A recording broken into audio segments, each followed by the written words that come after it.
"40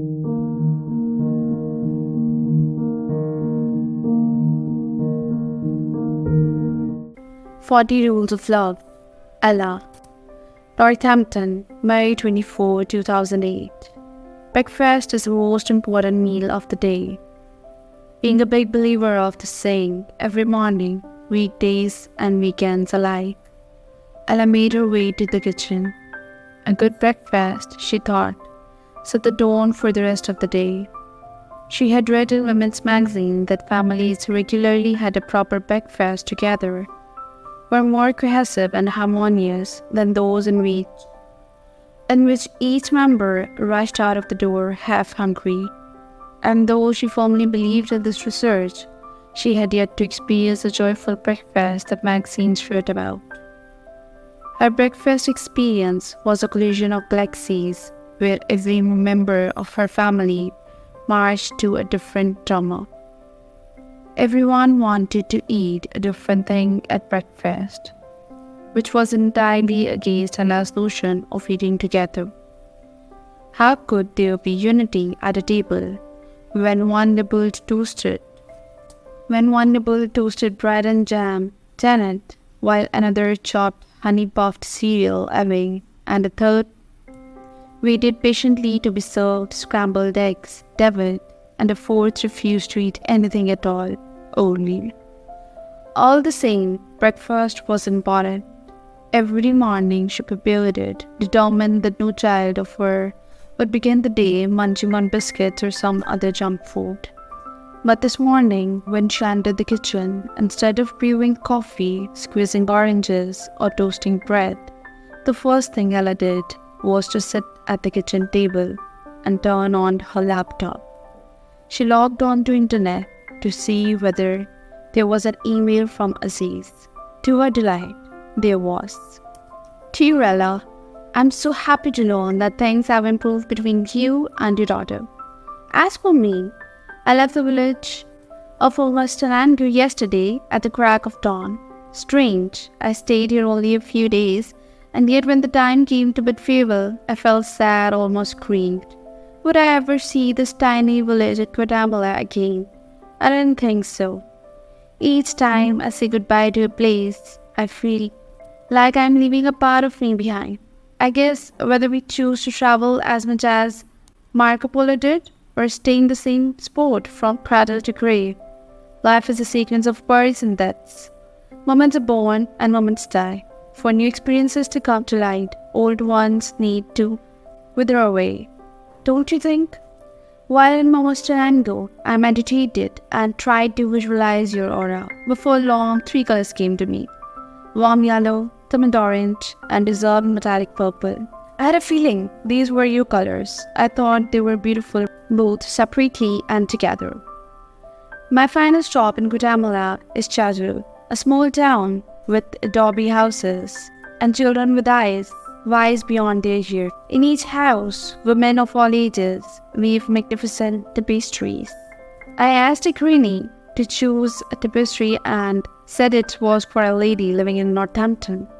After giving it some thought, she pulled a tapestry from a huge pile behind her. I swear to God, there were more than 50 tapestries of every possible color in that pile. Yet the one she chose for you was composed of only 3 tones: yellow, orange, and purple. I thought you might like to know about this coincidence, if there is such a thing in God's universe. Does it ever occur to you that our exchange might not be a result of coincidence? Warm regards, Aziz. P.S. If you want, I can send you your tapestry via email, or I can wait till the day we meet for coffee and bring it myself. Ella closed her eyes and tried to imagine how the colors of her aura surrounded her face. Interestingly, the image of herself that popped up in her mind was not her grown-up self, but her as a child, around 7 years of age. Many things came flooding back to her, memories that she thought she had long left behind. The sight of her mother standing still with a pistachio green apron around her waist and a measuring cup in her hand.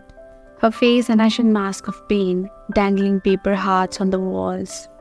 bright and sparkly, and the body of her father hanging from the ceiling, as if he wanted to bend with the Christmas decorations and give the house a festive look. She remembered how she had spent her teenage holding her mother responsible for the suicide of her father. As a young girl, Ella had promised herself that when she got married, she would always make her husband happy and not fail in her marriage like her mother. In her endeavor to make her marriage as different from her mother's as possible, she had not married a Christian man, preferring to marry inside her faith. It was only a few years earlier that Ella had stopped hating her aging mother, and though the two of them had been on good terms lately, and the truth was, deep inside she still felt ill at ease when she remembered the past. "Mom! Urge to Mom! Urge to Mom!" Ella heard a ripple of giggles and whispers behind her shoulder. When she turned around and saw 4 pair of eyes watching her with an amusement, Olive, Abby, Janet, and David had for once all come to breakfast at the same time and were now standing side by side, inspecting her as if she were an exotic creature. From the way they looked, it seemed they had been standing there for a while, trying to get her attention. "Good morning, you all," Ella smiled. "How come you didn't hear us?" Polly asked, sounding genuinely surprised. "You seemed so absorbed in the screen," David said without looking at her. Ella's gaze followed her husband's, and there on the open screen in front of her she saw Azizi Zahra's email. Shining dimly, in a flash she closed her laptop without waiting for it to shut down. "I've got a lot of reading to do for the literacy agency," Ella said, rolling her eyes. "I was working on my report." "No, you were not. You were reading your emails," Avi said, his face serious, matter-of-fact. What was in teenage boys that made them so eager to detect everyone's flaws and lies? Ella wondered. But to her relief, the others didn't seem interested in the subject. In fact, they were all looking somewhere else now, focused on the kitchen counter. It was Oli who turned to Ella, voicing the question for them all. "Mom, how come you haven't made us any breakfast this morning?" Now Ella turned to the counter and saw what they had seen. There was no coffee brewing, no scrambled eggs on the stove, no toast with blueberry sauce. She nodded repeatedly, as if agreeing with an inner voice that spoke an undeniable truth. Right, she thought. How come she had forgotten the breakfast?